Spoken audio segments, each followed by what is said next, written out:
Bonjour, cette vidéo aujourd'hui va être consacrée à la mise en pierre. Je vais essayer de parcourir le plus possible ce sujet qui est quand même assez vaste.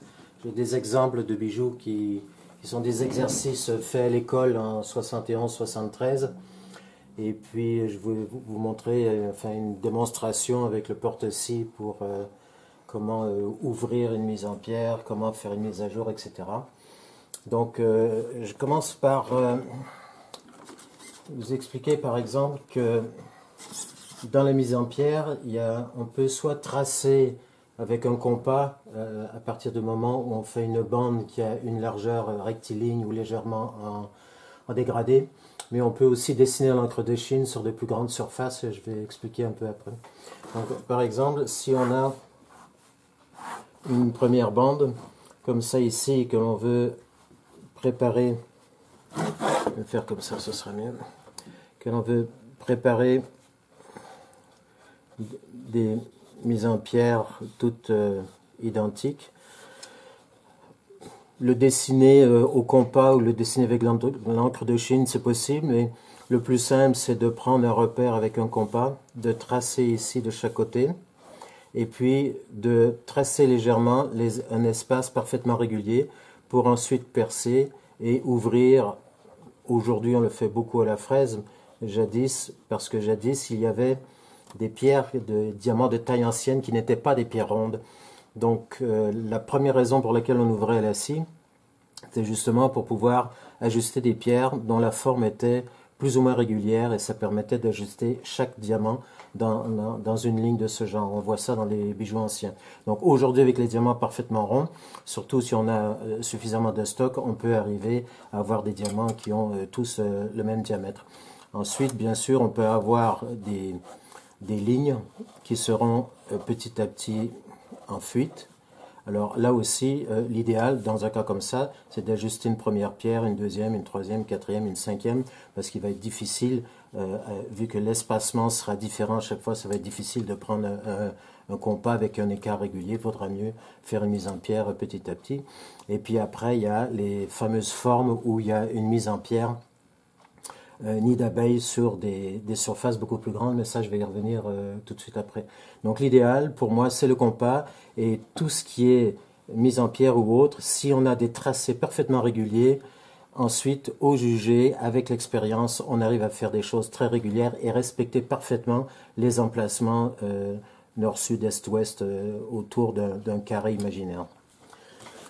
Donc je vous montre maintenant des exemples de... Bon, regardez ça ici, ce sera plus facile pour bien voir.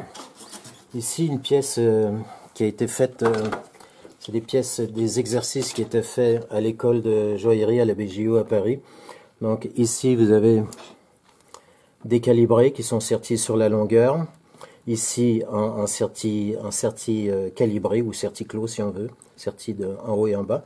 Et ici, des serti-griffes sont un peu fatiguées. D'ailleurs, les griffes sont beaucoup trop longues. On pourrait en couper presque la moitié, ça suffirait. Et ici, une bande de mise en pierre qui, je le vois maintenant, et de toute façon à l'école, c'est pas quelque chose sur lequel on a tiré notre attention de trop. En fait, la mise en pierre est beaucoup trop proche du bord. Il faudrait rajouter facilement 5 dixièmes de chaque côté, voire un peu plus. Et puis ici à l'arrière, les fameuses mises à jour en quinconce, ainsi que pour les calibrer. Et puis ici vous avez un petit pont qui est soudé, qui permettait à ces deux pièces de tenir ensemble. Alors bien sûr, ce sont des exercices. Si je devais faire un bijou du genre, il y a pour moi quelques différences que j'y apporterai.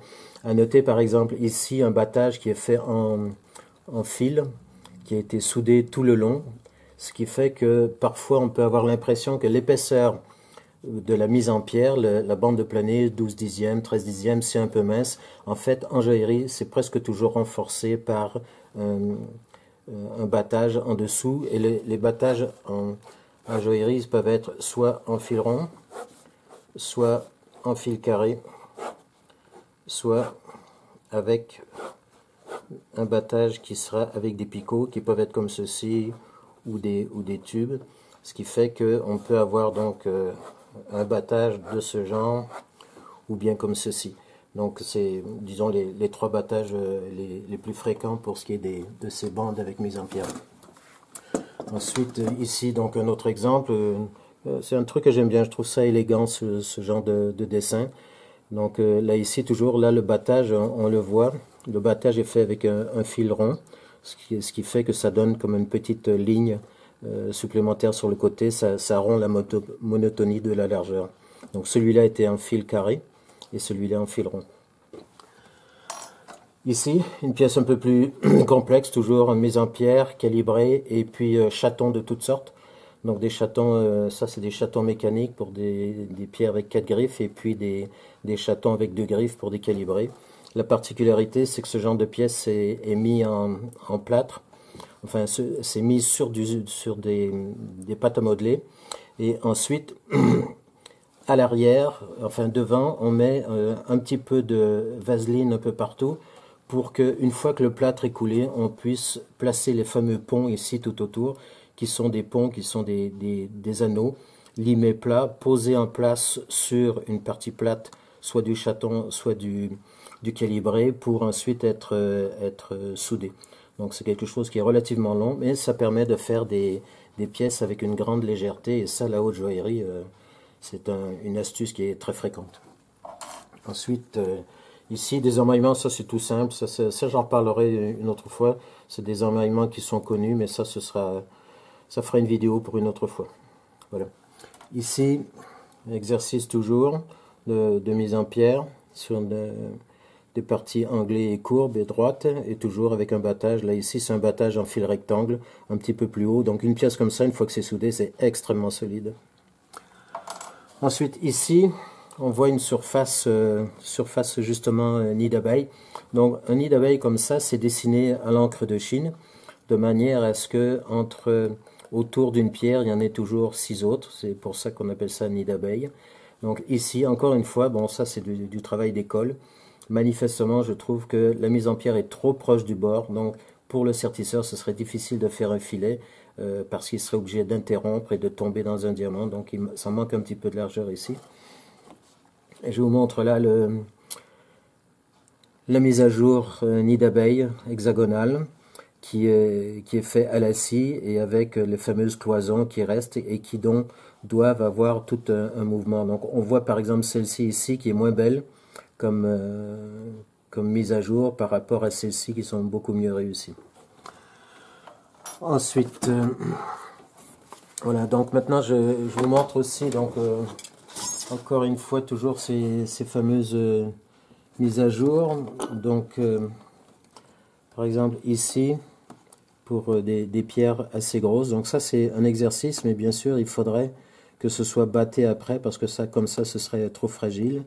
Alors pour ma part je les trouve beaucoup trop penchés. Donc aujourd'hui je vais vous montrer un peu comment je ferai. Donc avec le porte-scie, vous allez voir le genre de geste qu'il faut faire pour ces mises à jour. Alors j'en choisis une. On va prendre celle-ci.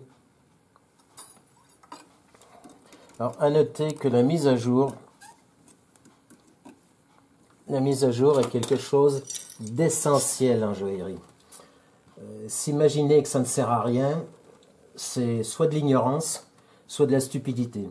Parce que la mise à jour permet déjà de pouvoir nettoyer, permet d'alléger une pièce, permet à la lumière de passer pour les pierres de couleur, et aussi lorsque l'on sertit, s'il n'y a pas de mise à jour, ce qui est très fréquent dans les travail amateur que l'on voit aujourd'hui, quand il n'y a pas de mise à jour, ben une pierre qui est coincée, on ne peut pas l'enlever, on ne peut pas pousser par derrière vu qu'il n'y a pas de mise à jour. Parfois il y a un petit trou, mais souvent il n'y a pas de mise à jour, je vois ça très souvent, ça c'est une grave erreur. Et la mise à jour, c'est aussi la preuve que l'artisan joaillier qui a fait la pièce est passionné de son métier et va respecter son métier de face, de côté, du dessous. Se priver de la mise à jour, je trouve que c'est une grave erreur tout simplement. Voilà, donc je vous fais cette démonstration. Donc ici,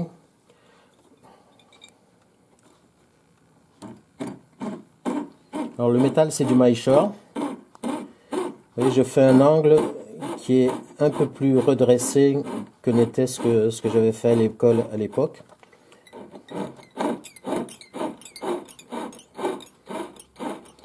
Alors, une réflexion que je m'étais fait en préparant cette vidéo, c'est que cette mise en pierre sur laquelle je fais une mise à jour, eh c'est la première fois depuis 43 ou 44 ans, même plus, depuis presque une cinquantaine d'années, c'est la première fois qu'une scie rentre de nouveau dans cette mise en pierre. J'en dis pas plus parce que on pourrait faire beaucoup de blagues avec ce que je viens de dire. Donc, vous voyez le geste ici qui permet de s'approcher de la bordure tout en respectant la fameuse cloison qui est dans le haut.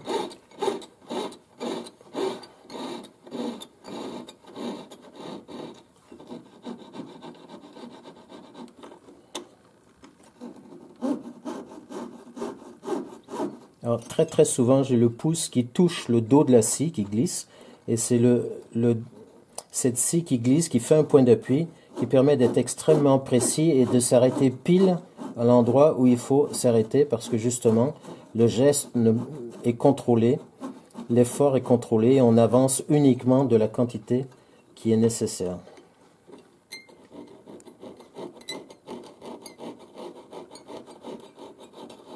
Donc vous remarquerez qu'en ce moment la scie, sur les côtés, elle lime plutôt qu'elle ne scie. Ce qui fait que la scie est un engin merveilleux qui permet non seulement de découper, mais de limer et d'arriver à des précisions exceptionnelles et du travail extrêmement propre, à condition bien sûr d'accepter de mettre le temps. Je trouve toujours ridicule que dans quelque métier que ce soit, la vitesse soit valorisée. Par exemple, ici on peut, cette fois de face, toujours avec le pouce, la scie appuyée sur le pouce, on peut grignoter tranquillement et régulariser la surface de manière à ce que, en observant la surface en question, on ait la même couleur, la même brillance, le même type de réflexion, qu'il n'y ait pas de différence de lumière, ce qui nous prouve qu'on a réussi à faire quelque chose de vraiment plat. Là, j'arrête pour celle-ci. Donc, j'avais prévu de faire une démonstration sur cette pièce ici. Donc ça, c'est une bande en argent que j'ai préparée ce matin, avec des mises en pierre pour des pierres de 3 mm. Donc l'épaisseur, je crois que j'ai choisi 13 dixièmes. Encore une fois, c'est une pièce qui devrait être battée si on s'en servait en joaillerie. Donc mise en pierre pour des pierres de 3 mm, et puis donc percée et des trous que j'ai fait avec des fraises plus petites et plus grosses. Et là, je vais vous montrer qu'on peut ouvrir, à la scie. Par exemple ici.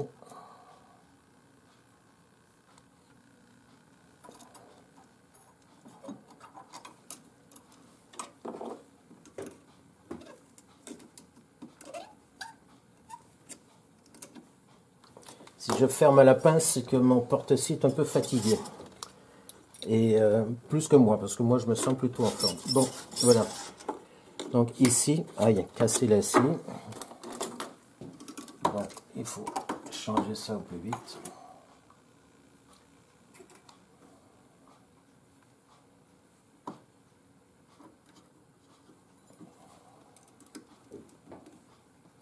Un truc qui m'amuse aussi depuis quelques temps, on entend parler de vidéos gratuites ou de vidéos payantes. Que des vidéos soient gratuites ou payantes, en rien, ça ne veut dire que ce sont des choses, disons, sérieuses qui sont racontées. Donc, quand vous voyez des vidéos sur YouTube, pour juger de la qualité de ce qu'on vous raconte, regardez les pièces de celui ou celle qui vous raconte quelque chose du point de vue technique, et regardez les bijoux de face, de côté et du dessous. Et regardez attentivement quelle est la précision, quel est le souci au point de vue de la structure, des soudures, des détails, du polissage, des angles, des courbes. C'est très important. Donc c'est pas parce que on fait des gestes à toute vitesse, ou c'est pas parce qu'on a des gros appareils ou des mises en scène incroyables. Moi, je me méfie beaucoup de tous ces trucs-là. Je préfère le calme et le travail fait avec passion. Donc ici, par exemple, si on ouvre comme ceci, c'est aussi pour économiser du métal, parce que, évidemment, quand quand on travaille des métaux précieux,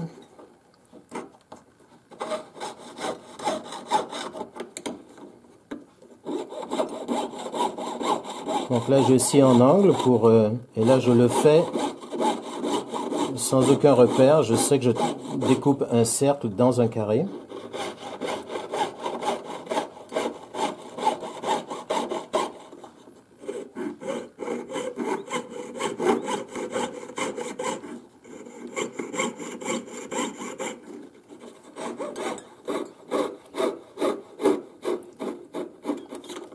Donc on peut petit à petit ouvrir un peu plus.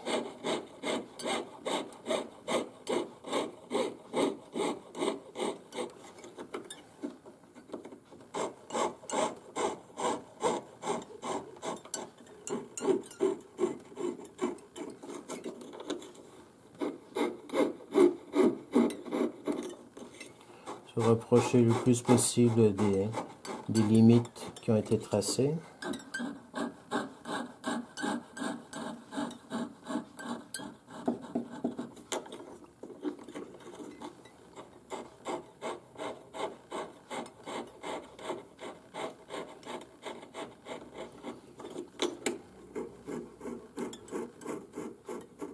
Une chose à comprendre avec la scie, le dos de la scie est arrondi. Et donc, lorsque le dos de la scie touche le chemin qui a déjà été tracé, lorsqu'elle touche comme ça la partie courbée, on peut faire glisser la scie avec un point d'appui. Donc c'est le dos de la scie qui est un point d'appui et le côté droit dans ce cas-là des dents qui va bouffer le métal. Et c'est comme ça qu'on arrive à fignoler avec grande finesse. On peut arriver à enlever mais presque rien. C'est de l'ordre de centièmes de millimètre de métal et non pas de dixième. Même si le dixième c'est l'unité de mesure dans ce métier.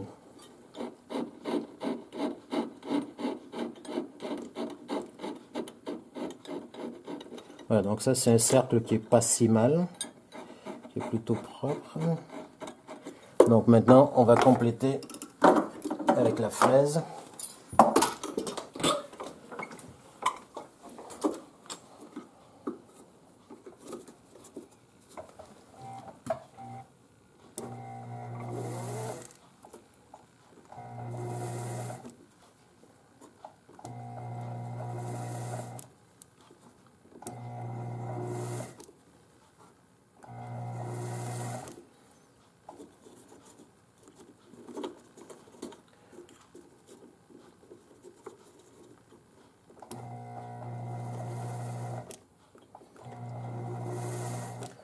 Donc si je change la pièce de temps en temps de direction dans un sens ou dans l'autre, c'est pour pouvoir observer parfaitement le tracé que j'ai fait et voir si la pierre est vraiment au centre de la bande et si elle est plus ou moins avancée par rapport à ses voisines.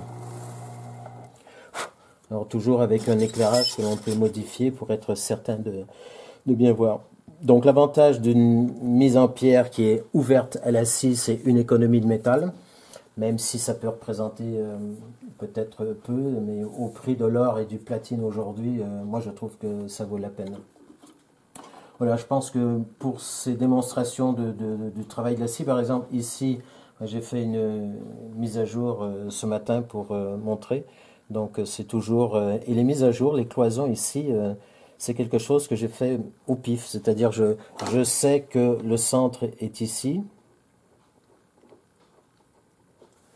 Hein, je ne sais pas si on le voit à la caméra, ce que je viens de tracer à l'aiguille, mais il y a un centre, donc une cloison potentielle qui est entre les deux trous. Eh bien, c'est en ouvrant la scie que petit à petit, j'arrive à régulariser.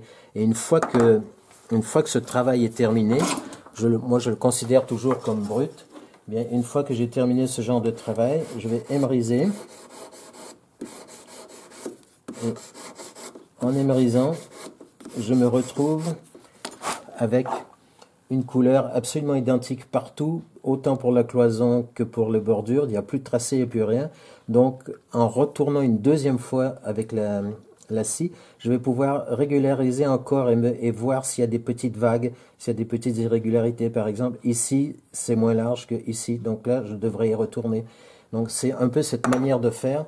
Quand on travaille à la scie, il y a toujours un premier passage à la scie et ensuite on se débrouille pour passer du papier d'emery ou parfois recuire et dérocher de manière à avoir une seule couleur de métal, une seule teinte de métal pour pouvoir retourner à la scie, et la scie attaquant le métal qui lui se met à briller, on peut voir exactement où on arrive. Ça permet une très grande précision. Ça demande du temps, mais moi je considère que lorsqu'on est mortel, le temps c'est un truc dont il ne faut pas trop se préoccuper, parce que dès qu'on se lève le matin, on a 24 heures gratuits qui nous est accordé, alors autant prendre ce temps et faire des choses proprement. Donc, les quelques démonstrations sont faites, je pense. Là, je vais vous montrer quelques photos pour, disons, toujours parler un peu plus de ce sujet. Alors ici, on voit, ça c'est une mise en pierre. Classiquement, si j'avais la pièce en volume, d'abord, je l'ai dessinée à plat, mais ce à plat, c'est moins intéressant. En fait, cette pièce devrait être en volume. Si elle est en volume, la mise en pierre dessinée à l'encre de Chine serait beaucoup plus facile, mais peu importe. Donc, je vous montre ici, vous voyez par exemple, cette pierre ici, eh bien, il y a 1, 2, 3, 4, 5, 6 pierres autour. Et pour chaque pierre, c'est le cas, sauf ici, où il se produit, vous voyez, on a des lignes, vu que la mise en pierre nid d'abeille concerne 3 orientations, ce qui donne 6 autour de chaque pierre, eh bien, on peut tracer des lignes comme ceci, qui expliquent un peu tous ces croisements. Et on voit bien que ici, il se produit quelque chose, là, il y a une intrus. Cette pierre-là ne devrait pas être là, parce qu'autour de cette pierre, il y a 7 pierres. Donc il faudrait que celle-ci soit plus grosse et celle-ci plus grosse pour venir se rapprocher ici, mais il faudrait que celle-ci soit plus grosse et ainsi de suite. Donc il arrive parfois qu'il y ait des intrus, parce que l'objectif de la mise en pierre nid d'abeille, en joaillerie classique, c'est d'avoir le maximum de pierres qui ont toutes les mêmes diamètres, de manière à ce que le type de brillant soit de même valeur, pour que le coup d'œil général de chacun des éléments soit d'une brillance régulière, et non pas une grosse pierre et plein de petites à côté, comme maintenant aujourd'hui en joaillerie classique, vu que le travail a tendance à baisser en qualité, alors on valorise ce qu'on appelle la mise en pierre sauvage, ce que je trouve d'un ridicule total. Je crois qu'on ferait mieux d'apprendre à faire les choses avec beaucoup plus de précision, parce qu'au final, c'est plus sympathique pour tout le monde et ça fait de plus belles choses. Donc voilà, ça c'est un peu, donc comme je vous dis, ça c'est le genre de mise en pierre qui devrait se faire plutôt avec l'encre de Chine, parce qu'à l'encre de Chine, avec une aiguille, on peut gratter, modifier un diamètre de pierre petit à petit en dessinant. Et je ferai peut-être une vidéo un jour que sur les mises en pierre nid d'abeille. Ici, c'est une bague, elle est... Donnez-moi 2 secondes, je reviens.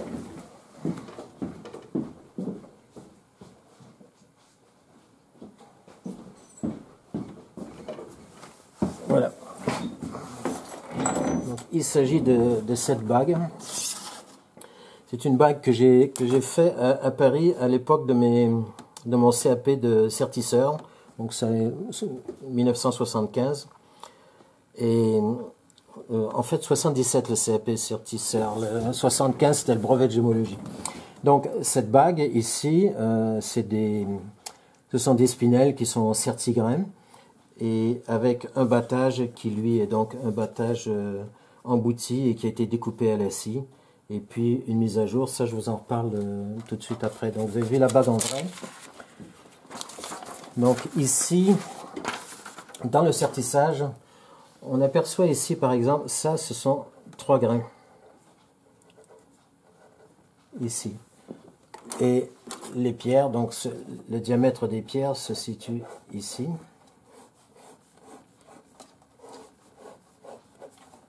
Donc on voit bien que ça respecte la mise en pierre nid d'abeille classique, et que les 3 grains, chaque grain touche 2 pierres.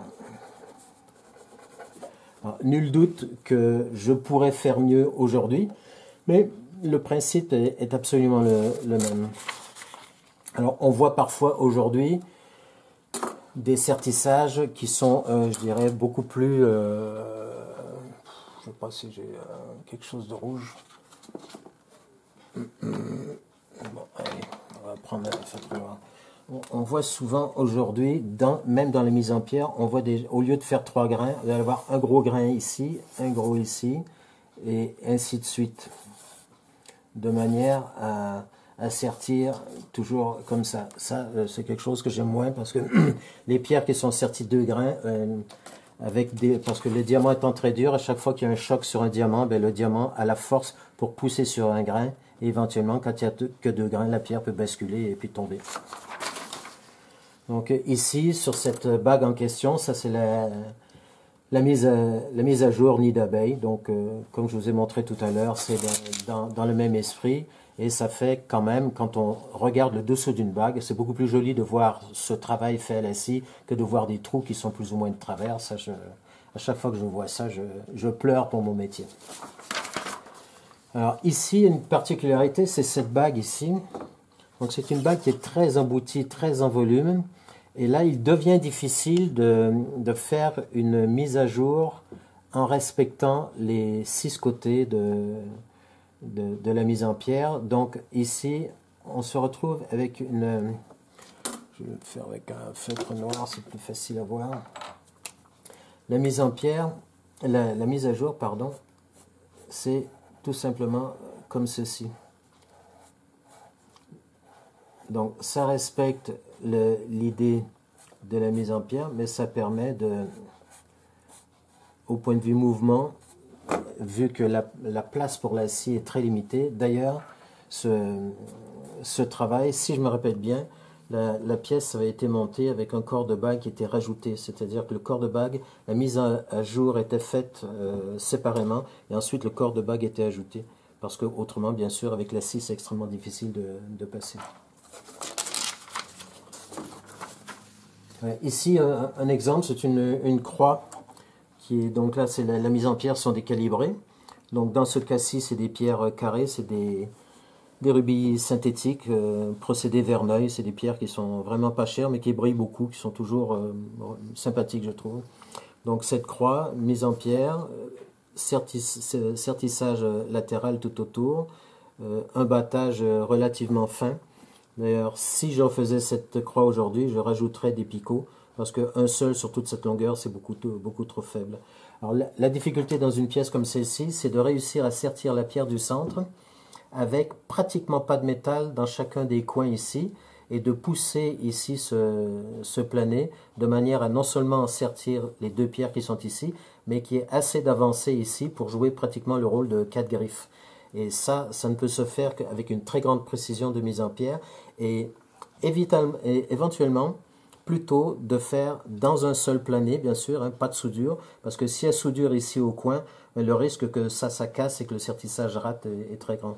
Donc toujours avantage à faire ça entièrement à la main dans des planés.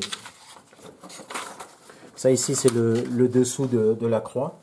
Donc on voit ici la mise à jour dans ce cas-là, elle est presque droite, parce qu'il n'y a pas besoin de plus. Les cloisons presque toutes droites permettent aux pierres de descendre, et le fameux battage en question.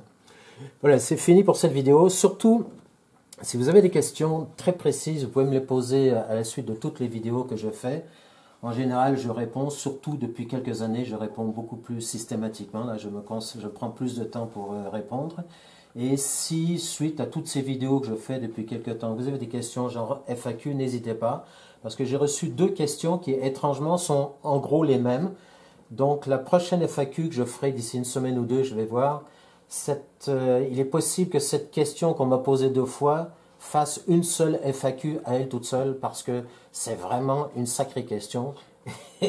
J'ai des arguments et ce sera agréable d'y répondre. Voilà, donc s'il y a des questions, FAQ ou autres, n'hésitez pas. Je vous souhaite une très belle journée et à la prochaine.